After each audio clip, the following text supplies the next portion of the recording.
Popular ম্যান্ডেটে আমরা এখানে ক্ষমতায় এসেছি।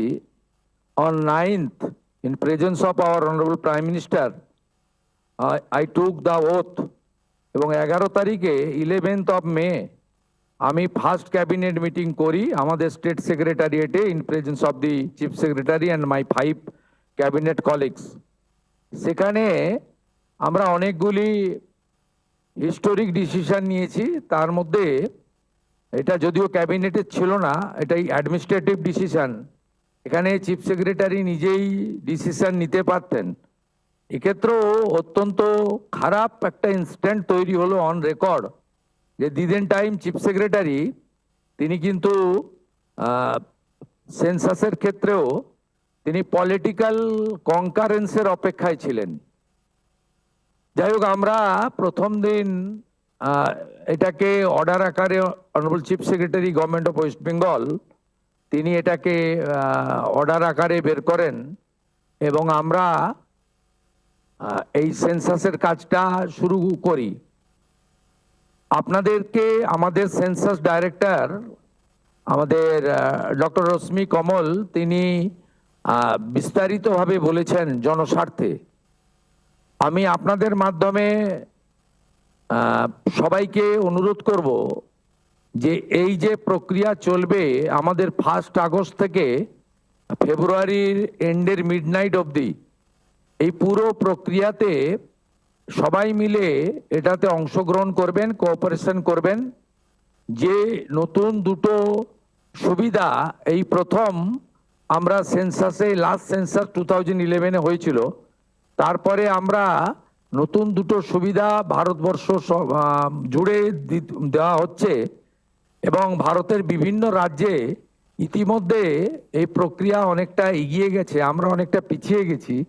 আমাদেরকে উইদিন দ্য স্টিপুলেটেড টাইম, যে টাইম ফ্রেম আজকে ডিক্লেয়ার করেছেন ম্যাডাম কমল, সেটা আমরা পাবলিক এবং সবার সহযোগিতা আপনাদের মাধ্যমে চাইব যে 1 আগস্ট থেকে আমাদের 15 আগস্ট পর্যন্ত আপনারা সবাই এটা করবেন এবং তারপরে আপ টু 14 সেপ্টেম্বর পর্যন্ত এই যে স্কোপটা আছে সেটা আপনারা সবাই কাজে লাগাবেন। তাতে এবারে প্রথম ডিজিটালি হচ্ছে আর আমাদের সেলফ এনুমারেশন করার একটা স্কোপ যেটা এর আগে ছিল না সেটাও আমরা পাচ্ছি।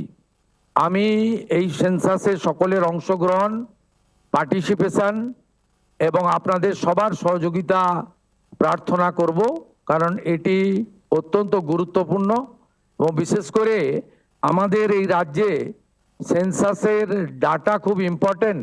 কারণ আমাদের রাজ্যে প্রায় অ্যাপ্রক্স 600 কিলোমিটার বর্ডার এলাকা বাংলাদেশের সঙ্গে, সেখানে ফেন্সিং না থাকার জন্য এবং আর্লিয়ার স্টেট গভর্নমেন্ট বিএসএফকে ল্যান্ড না দেওয়ার ফলে আমাদের রাজ্যে অনেকটা ডেমোগ্রাফি চেঞ্জ হয়ে গেছে। আপনারা কয়েকদিন ধরে টিভিতে দেখছেন যেভাবে বাংলাদেশ বর্ডার এলাকাতে মানুষজন ফিরে যাওয়ার জন্য লাইন দিচ্ছেন, দে আর নট ইন্ডিয়ান এবং এদের নাম সেন্সাসে আসতে গেলে যে যে তথ্য বা ডকুমেন্ট লাগবে সেগুলো ওরা দিতে পারবে না। তাই সেন্সাস খুব ইম্পর্টেন্ট আমাদের রাজ্যের জন্য, কারণ এই রাজ্যে ডেমোগ্রাফি অনেকটা চেঞ্জ হয়ে গেছে। যদিও সরাসরি এর রিলেশন না থাকলেও সেন্সাসের ডাটা যখন আমরা ফাইনালি পাবো তখন কিন্তু আমরা অনেক কিছুই আমাদের দেশের স্বার্থে, রাজ্যের স্বার্থে এবং আমাদের রাজ্য এবং আমাদের গভর্নমেন্ট অফ ইউনিয়ন গভর্নমেন্টের যে সমস্ত ওয়েলফেয়ার স্কিম রয়েছে সেখানেও আমরা একটা ডাটা ব্যাংক হিসেবে একটা তথ্য আমরা পাবো।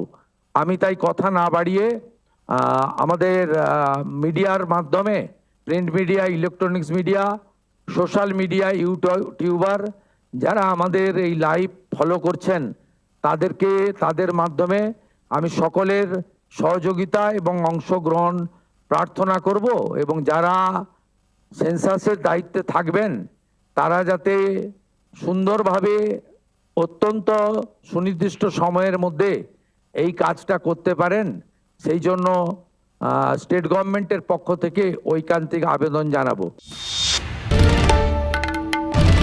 বাংলার আওয়াজ, বাঙালির আবেগ, জি 24 ঘন্টা।